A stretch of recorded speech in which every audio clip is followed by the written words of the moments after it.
Je vous salue dans le beau et précieux nom de notre Seigneur Jésus-Christ. Alors, je vous crois nombreux encore à l'écoute ce matin. Nous poursuivons.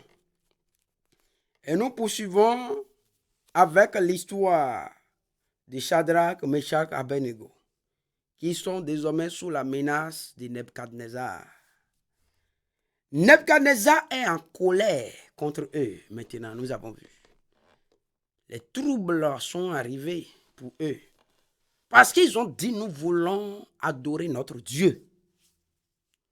Contre le système des hommes, contre le système du monde, contre les vaudous et les autres qui se sont levés, contre les idoles, contre les faux dieux, et eux ont dit, nous n'allons pas suivre vos rituels, vos cérémonies là.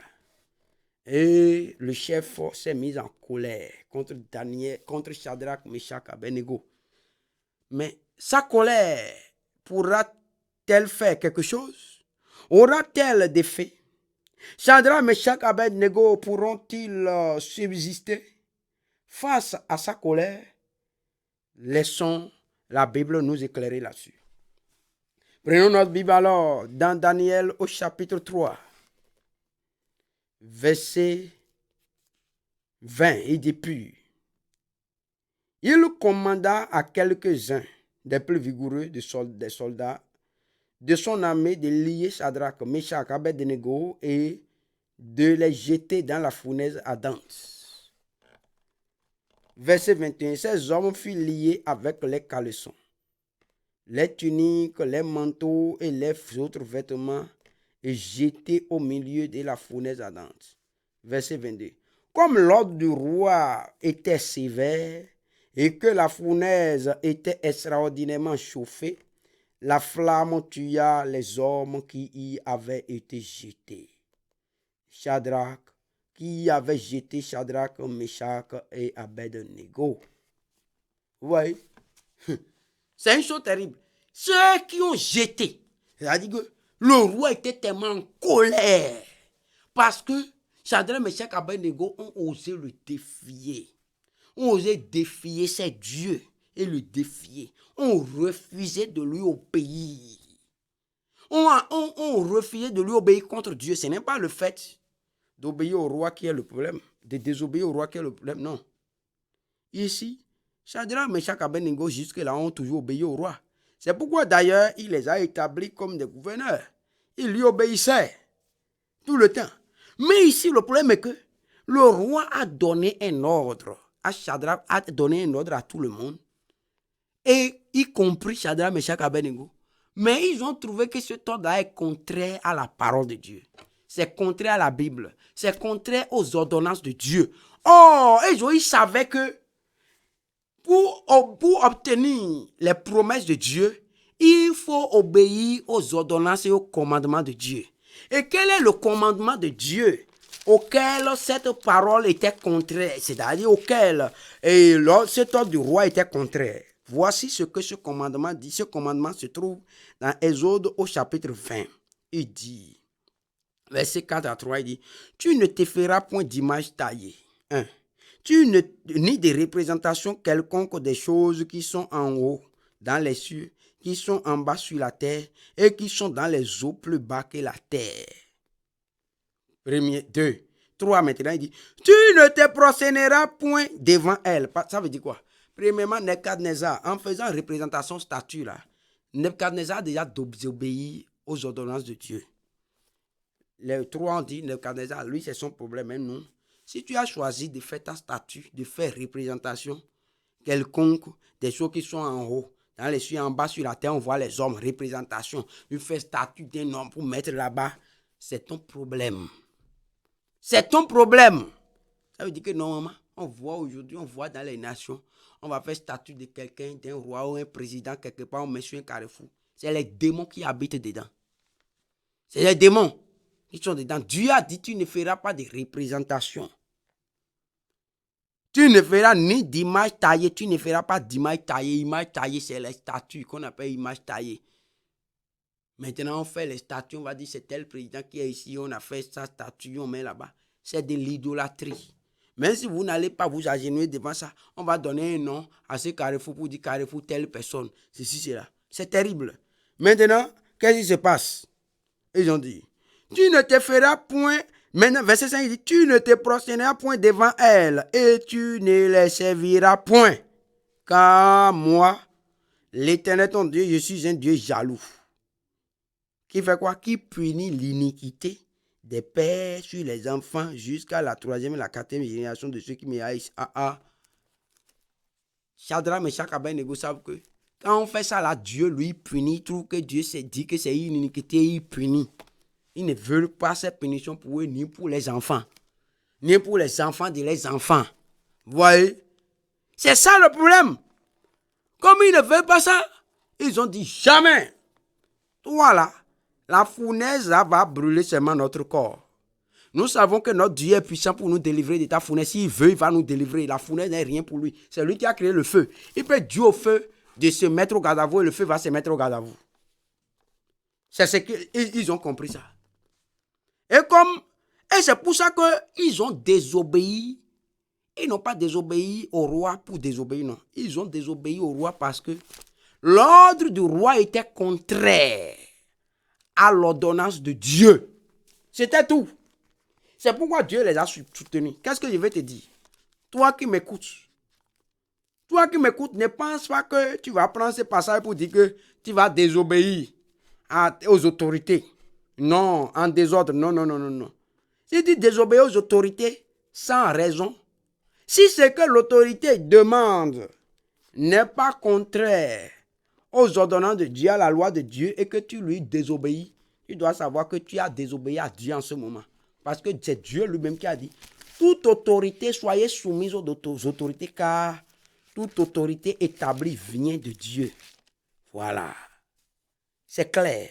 Toute autorité établie, il dit dans Romains 13, verset 1er, il dit, que toute personne soit soumise aux autorités supérieures, car il n'y a point d'autorité qui ne vienne de Dieu, et les autorités qui existent ont été instituées de Dieu. C'est pourquoi celui qui s'oppose à l'autorité résiste à l'ordre que Dieu a établi. Et ceux qui résistent attireront une condamnation sur eux-mêmes. Vous voyez, c'est Dieu qui dit ça. C'est clair. Donc, si tu désobéis à l'autorité, pas plaisanterie, parce que tu es un indiscipliné. Si ce que l'autorité te demande n'est pas contraire à la loi de Dieu, et que tu désobéis à l'autorité, là, tu as désobéi à Dieu même. Parce que la Bible, c'est parce que ce verset nous le dit clairement, dans Romains 13, verset 1er à 2, que c'est Dieu qui a institué les autorités supérieures. Et si Dieu les a instituées, il dit, celui qui s'oppose à l'autorité résiste à l'ordre que Dieu a établi. Donc toi, tu résistes à l'ordre que Dieu a établi. Tu seras jugé par Dieu. Tu as désobéi à Dieu. Donc on ne dit pas, oui, comme tu as entendu ça maintenant, tu es dans la désobéissance, hein? Tu es dans le péché, tu dis que tu désobéis à l'autorité. Tu désobéis à l'autorité pour obéir à qui? Si tu désobéis à l'homme, c'est pour obéir à Dieu. Et si ta désobéissance envers l'homme, l'autorité homme, si tu as désobéissance à l'autorité homme, si ce n'est pas pour obéir à l'autorité Dieu, tu dois savoir que tu as déjà désobéi à Dieu lui-même.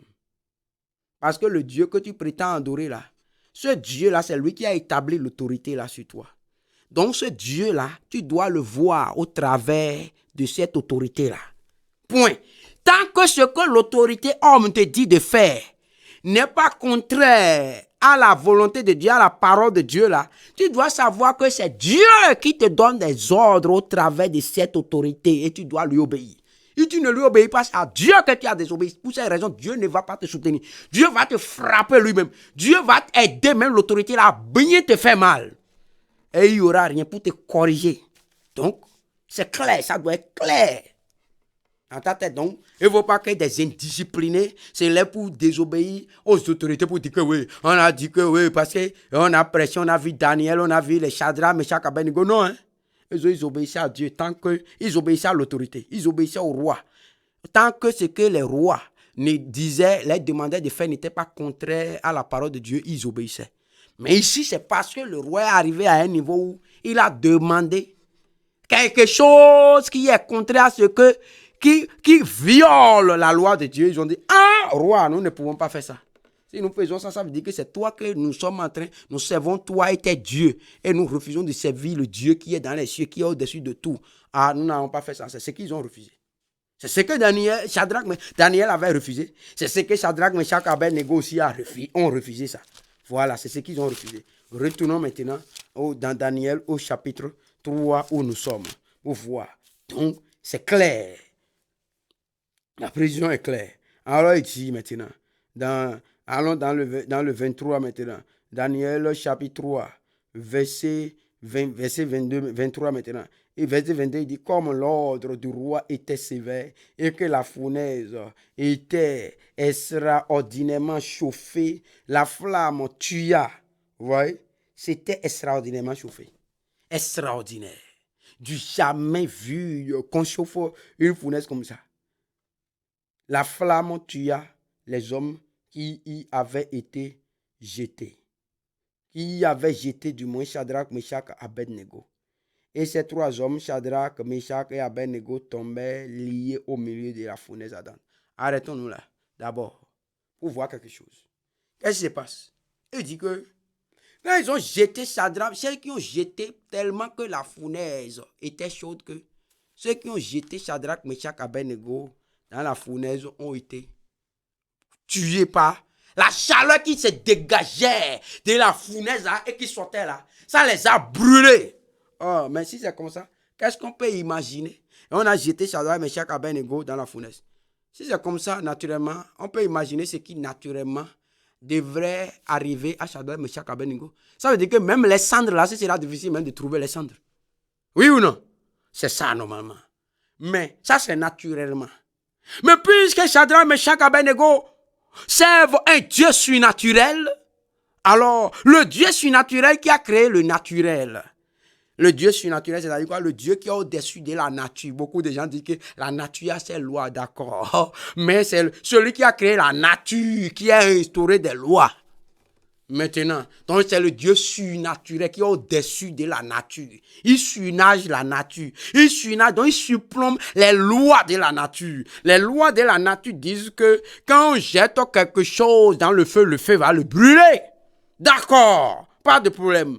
Mais ici, il s'agit d'un affrontement entre des hommes qui ont choisi d'adorer le Dieu qui a créé la nature et des hommes qui ont choisi d'adorer la création de Dieu créateur. Alors, nous allons voir. Ça veut dire quoi? C'est un combat entre le Dieu créateur de la nature et la nature. On va voir qui aura la victoire. Voyons maintenant. Voyons dans le verset 23. Il dit, alors le roi Nebuchadnezzar fut effrayé et s'éleva précipitamment. Il prit la parole et il dit à ses conseillers, le roi sera étonné. Tous ceux qui te combattent, les féticheurs, les chefs sorciers, ceux qui t'ont menacé, les chefs sorciers, parce que tu prêches la parole de Dieu. Parce que tu dis c'est Jésus ou rien. C'est Jésus ou rien. Ils ont dit, oh non, lui là, on va lui montrer que vraiment, on était en vie avant qu'il ne vienne, avant qu'il ne naisse. Oui. C'est vrai que ils étaient en vie. Dans quelle vie avant que tu ne naisses? Ils étaient dans une vie donnée avant que tu ne naisses. Mais le problème qui se pose, c'est quoi? Toi, tu es déjà mort. La vie dans laquelle les autres ils étaient avant que tu ne naisses. Là. Tu es né dans cette vie-là et tu es déjà mort dans cette vie. Et tu es né de nouveau et tu es dans une autre vie. Donc, vous êtes dans deux vies séparées, dans deux vies parallèles. Et eux, ils sont encore dans cette vie-là. Comme vous n'êtes pas dans la même vie, vous êtes dans deux vies différentes. Tu es né de nouveau. Alors, ils sont dans l'erreur. Tu es né de nouveau et tu es né maintenant dans l'ancien des âges. Celui qui vit en toi est plus ancien que tous les hommes, plus anciens que Adam et Ève même. Et en toi maintenant. Alors, tu es les vieux pères. Ils ne savent pas. Ils se confient maintenant. Ils se disent que ouais, depuis quand lui il est né. Non, ils ne comprennent pas. Celui qui est en toi est l'ancien des jours, le roc des âges. Alors, et comment? Ils disent que oui. C'est comme un jour quelqu'un parle de fétiche, il dit quelque chose, vous dites, Et je viens parler de Jésus, il dit, oh. Il dit, toi, tu es né depuis quand? Toi, tu n'as pas l'expérience. Il dit, non. Tu dis, tu es dans l'erreur. Tu es dans l'erreur. Pourquoi? Parce que tu penses que l'âge là, quand on parle des choses spirituelles, quand il s'agit des choses spirituelles, le plus âgé là, c'est celui qui connaît la vérité. Oui, le plus âgé, c'est celui qui connaît le vrai Dieu, parce que c'est le vrai Dieu qui est au-dessus de tout. C'est lui qui est le Dieu de tous les esprits. C'est lui qui est le chef. Il est le plus ancien. Alors le plus ancien, c'est celui qui connaît ce vrai Dieu-là et qui l'a en lui. Alors j'ai le vrai Dieu en moi, je suis plus ancien que toi. Je suis plus ancien. Toi qui m'écoutes, tu dois savoir. Et ce monsieur m'a menacé. Après, c'est lui qui est venu pour me devenir, pour chercher à devenir mon ami, pour me suppléer, pour dire oui, maintenant là, non. Parce que je lui ai dit, si tu peux faire quelque chose. Alors, parce qu'il m'a menacé, il dit, si tu peux faire quelque chose, fais-le. Fais-le. Et je saurai si j'adore le vrai Dieu ou si je n'adore pas. Alléluia. Alors, quelques instants après, il est venu avec un visage foncé. Je te dirai la suite de l'histoire. Continuons d'abord ici. C'est pour te dire que le Dieu que nous adorons est vrai. Et c'est lui qui est grand, qui est le plus ancien. Verset 24. Alors, le roi Nebuchadnezzar fut effrayé et se leva précipitamment. Il prit la parole et dit à ses conseillers, n'avons-nous pas jeté au milieu du feu 3 hommes liés? Il répondit au roi, certainement au roi. Verset 25. Il reprit et dit, eh bien, je vois 4 hommes sans lien. Les liens seront brisés. Vous voyez, c'est pourquoi on dit, Yeblawe tiko tiko, Yeblawe Jesu nantum. Yeblawe tiko tiko, Yeblawe Jesu nantum. Jesu jiwe, mlenganto Jesu jiwe anibo go, Jesu jiwe anibo ado. Boanu di mauvidon. Voilà. Tu dois, si tu es vraiment en Jésus, sois serein. Il n'a qu'à aller dans les forêts sacrées partout, t'attacher, t'es lié. Non. La puissance de Dieu va descendre là-bas comme un tonnerre pour briser les chaînes, pour casser les cadenas, pour rompre les liens et te libérer de ces chaînes. Au nom de Jésus-Christ. Oui, ils ont jeté Shadrach, Meshach, Abednego dans le feu. Voilà, ils l'ont jeté dans la fournaise ardente. Et ici, peut-être que toi, comme tu as dit, Jésus là, ils ont dit non, nous l'avons déjà attaché ici. On l'a déjà confié à tel fétiche. On l'a déjà confié à tel fétiche. On l'a confié aux 33 fétiches. Aux 33 Toléba. Quoi? Ils s'amusent. Jésus va te délivrer. Alors, quoi? Ils les avaient jetés liés là-bas. Mais Nebuchadnezzar voit, au lieu de 3 hommes liés, en train de brûler, criant dans les flammes. Il a vu quoi? Il voit 4 en train de promener, de faire. Ils sont en train de faire maintenant quoi? Ils sont en train de faire promenade. Ils sont en train de faire maintenant promenade à l'intérieur de la flamme. Oh, la flamme est devenue maintenant comme un jardin climatisé. La fournaise est devenue comme un jardin climatisé. Voyez quelque chose. Alors il dit, il reprend, il dit, eh bien, je vois 4 hommes sans lien. Sans lien. Ah, ils vont pas. Les bouteilles dans lesquelles ils ont mis là, ces bouteilles vont se casser. Au nom de Jésus-Christ. Sans lien. Et qui n'ont point de mal. Ils pensaient te voir avoir de mal. Ils ont dit, ouais, attendez, vous allez voir. On a déjà envoyé le sort, le mauvais sort. Oh, la Bible dit dans Nombre 23, l'enchantement ne pourra rien contre Jacob, ni la divination contre Israël. Autant marqué sera dit à Jacob et à Israël, quelle est l'œuvre de l'Éternel? Oui. Est-ce que tu fais partie d'Israël et d'Israël spirituel? En Jésus-Christ, alors, la promesse est pour toi.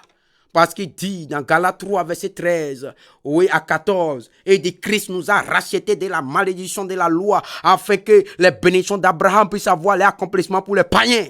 Oui, tu as cru? Alors qu'une malédiction ne peut rien contre toi. Les enchantements ne peuvent rien contre toi si tu t'attaches à Jésus 100% vrai. Alors, pas un peu Jésus 50%, les autres choses 50%, ça ne marche jamais. Jésus 100%. C'est de ça qu'il s'agit. 100%. 100%, c'est clair.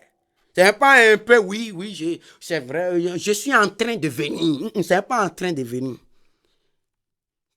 As-tu déjà donné ta vie? Je suis en train. Ça vient, non, ça ne doit pas venir. Comment? Quand tu veux donner ton portable à quelqu'un, là, est-ce que tu dis? On dit, une semaine après, tu as déjà donné ton portable à la personne, tu dis, je suis en train de lui donner. Combien de temps il faut pour donner un portable à quelqu'un? Je suis en train. Quel train? Non. Donne! Si tu veux donner, donne. Donne ta vie au Seigneur Jésus-Christ. Aujourd'hui. Quand tu m'entends, point. Si tu n'as pas donné, Dieu, ce que tu n'as pas donné à Dieu, c'est ce que tu as perdu dans ce monde. Parce que Dieu n'en prendra pas soin. Dieu ne prendra pas soin de ce qu'on ne lui a pas confié. Ta vie que tu n'as pas confiée, tu as refusé de confier à Dieu. Et quand il y a un problème, maintenant les démons t'attaquent, les sociétés t'attaquent. C'est en ce moment que tu commences à crier pour dire Dieu, Dieu. Tu le connais où? Tu lui as donné ta vie. Hein? Tu dis Jésus ou bien Jésus. Non, tu as refusé de lui donner ta vie et tu cries à lui. C'est pas les démons qui sont forts. C'est toi qui donnes la force aux démons pour te maltraiter. Parce que tu as refusé de donner ta vie à Jésus. Et quand tu ne lui donnes pas ta vie, alors il ne prendra pas soin de toi. Mais si tu lui donnes ta vie, regarde ce qu'il dit si tu lui donnes ta vie. Regarde ce qu'il dit ici. Hein? Regarde ce que Jésus dit. Si tu lui as donné ta vie, rien dans ce monde-là. Dans Jean 10, il dit quoi? Oui, mais, il dit, et Jean 10, verset 26, il dit, mais vous ne croyez pas encore. Verset 27, mes brebis entendent ma voix, et je les connais, elles me suivent. Je les donne la vie éternelle, elles ne périront jamais. Et personne ne les ravira de ma main. Voilà, c'est la promesse. C'est ce qu'il a fait avec Daniel, avec David, avec Pierre. C'est ça qu'il est en train de faire. On voit maintenant, il a fait avec Shadrach, Meshach, Abednego. Vous voyez, qu'est-ce qui se passe? Tu vas voir maintenant. Alors, verset 25, il dit, il reprit, dit bien, je vois 4 hommes sans lien qui marchent au milieu de la fournaise, qui marchent au milieu du feu et qui n'ont point mal. Vous voyez, tu n'auras pas mal. Et la figure du 4e ressemble à celle d'un fils de Dieu. Alléluia. Donc Nebuchadnezzar sait comment se trouve la figure du fils de Dieu. D'accord, il connaît maintenant. Donc il connaît. Ses yeux sont en train de s'éclaircir maintenant. Et il a compris. Ensuite, vous voyez, qu'est-ce qui se passe ici? Tu vois, le 4e homme là, c'est qui? C'est Jésus. Ça veut dire quoi? C'est lui le fils de Dieu. Dieu a un fils unique. En ce moment-là, Dieu avait un seul fils unique. C'est maintenant, il a envoyé Jésus. Il est mort pour nous, pour avoir maintenant au travers de lui, il a été semé comme on sème un grain. Et il est mort et il a germé maintenant. Et il a plein de fils comme toi et moi. Beaucoup de fils maintenant. Mais en ce moment, Dieu avait un seul fils unique, il s'appelle Jésus. Et c'est lui qui est descendu dans le feu. Parce que la Bible dit que c'est par lui que toute chose a été faite. Rien de tout ce qui a existé n'a existé sans elle. Alors, qu'est-ce qui se passe? Quand Jésus a vu maintenant qu'il veut jeter Shadrach, Meshach, Abednego dans le feu, et Dieu a vu que Shadrach, Meshach, Abednego ont tenu ferme pour lui. Ils ont tenu ferme pour lui. Il a vu que oui, ceux-là, je suis fier d'eux, ils sont dignes de moi. Il dit, la Bible dit, c'est pourquoi Dieu n'a pas eu honte. Dans Hébreu, on dit, c'est pourquoi Dieu n'a pas eu honte d'être appelé les dieux. Oui. Et ils ont dit le Dieu de Daniel là-bas. Ici, ils vont dire le Dieu de Shadrach, Meshach, Abednego. Oui. Dieu n'a pas eu honte d'être appelé les dieux. Ben, ils ont foi en Dieu. Voilà. Maintenant, quand c'est comme ça, Dieu a vu que ceux-là, ces jeunes hommes ont tenu ferme pour moi. Ils ont défendu mon nom et ma gloire. Et Dieu a dit, je ne donnerai pas ma gloire aux idoles, ni mon honneur à un homme. Alors Dieu s'est levé. Et il a dit à Jésus, va là-bas. Va dans le feu là-bas. Donne au feu. Va discipliner le feu. Dès que Jésus est descendu, le feu n'était pas fait pour accueillir Jésus. Même pour accueillir Satan et ses démons dans les flammes éternelles de l'enfer. Pour accueillir Satan et ses démons et tous les désobéissants à Dieu. C'est pour ça que le feu a été créé pour les accueillir dans les flammes éternelles de l'enfer. Maintenant, dès que le feu a vu Jésus, il a tremblé, s'est mis au garde à vous. Et Jésus a dit à la chaleur, il a dit au feu, la chaleur qui est en toi qui brûle là, que la chaleur sorte. Et la chaleur s'est mise au garde à vous, a fait demi-tour et sorti. Et allait accueillir, il a dit, il a donné l'ordre. va accueillir maintenant ceux qui veulent jeter Shadrach, Meshach, Abednego dans le feu, là, va les accueillir. Quant à Shadrach, Meshach, Abednego, comme il est écrit dans l'Apocalypse, il dit, mais ne faites point de mal ni à l'huile ni au vin. Oui, le feu a reçu l'ordre de ne point faire de mal à Shadrach, Meshach, Abednego, mais de détruire seulement ceux qui ont jeté Shadrach, Meshach, Abednego, les zélés du roi là, de les détruire les autres, pour donner des leçons à tous ceux qui auront encore l'outrecuidance d'être zélés envers les saints de Dieu. Alors, et le feu est sorti comme ça. La chaleur est sortie. On voyait le feu brûler là-bas. Mais la chaleur est déjà sortie. Le feu est déjà devenu climatiseur. Dès qu'ils sont rentrés là-bas, on les a jetés. La chaleur qui était dans le feu était déjà venue accueillir ceux qui les ont jetés. Ils sont morts. Et maintenant, les obéissants à Dieu, Shadrach, Meshach, Abednego, sont rentrés dans le climatiseur. Le quatrième homme les attendait. Et il a enlevé les liens. Il a dit, bon, maintenant, venez faire une petite promenade de quelques minutes avec moi. Pour que Nebuchadnezzar puisse apprendre une leçon. Alléluia. Et maintenant, voilà ce qui se passe. Dans le verset 26, il dit, ensuite, Nebuchadnezzar s'approcha de l'entrée de la fournaise ardente et prenant la parole, il dit, Shadrach, Meshach, Abednego, serviteurs du Dieu suprême. Ah, alléluia. Il avait dit avant, quel est le Dieu? Il a découvert le Dieu maintenant. Il a reconnu. Parce qu'ils ont dit, notre Dieu va nous délivrer. Nous n'allons pas adorer tel Dieu, mais nous, notre Dieu va nous délivrer. Même s'il refusait, nous savons qu'il peut nous délivrer. Il va nous délivrer de ta fournaise et il va nous délivrer aussi de toi, de tes mains. Sinon, sache une chose, nous n'allons pas adorer toi, tes dieux. Nous n'allons pas les servir. Nous allons servir notre Dieu. Alors il a confessé maintenant. Tes ennemis vont confesser. Ceux qui s'opposent à ta foi vont confesser. Ceux qui s'opposent à ta détermination vont confesser que ton Dieu est le Dieu suprême. Au nom de Jésus-Christ. Alors, il dit, serviteur du Dieu suprême. Sortez et venez. Et Shadrach, Meshach et Abednego sortis du milieu du feu. Verset 27, les satrapes, les intendants, les gouverneurs et les conseillers du roi s'assemblaient et ils virent que le feu n'avait eu aucun pouvoir sur le corps de ces hommes, que les cheveux de leur tête n'avaient pas été brûlés, que leurs caleçons n'étaient point endommagés et que l'odeur du feu ne les avait pas atteints. Vous voyez, c'est la même chose qui est arrivée à Daniel. Quand Daniel est sorti, ils ont vu qu'il n'y a aucune blessure sur lui. C'est comme ça. Dieu dit quoi? Si tu t'attaches à Dieu et tu ne sais pas ce qui est vide, ce qui est précieux, tu seras comme ma bouche. Et il dit quoi? Je vais te délivrer de la main des méchants. Ils te feront la guerre, mais ils ne te vaincront pas. Car je serai avec toi pour te délivrer. Est-ce que Dieu l'a fait? S'il est fidèle à ses promesses, oui ou non? Oui. Il l'a fait. S'il l'a fait par le passé, il le fera avec toi. Pourvu que tu sois fidèle avec lui. Alors, quelle est la fin? Maintenant, il dit, Nebuchadnezzar prit la parole et dit, béni soit le Dieu de Shadrach. Alléluia. Vous avez vu, c'est la même chose que Darius avait fait là-bas avec Daniel. C'est comme ça. Ils le feront pour toi.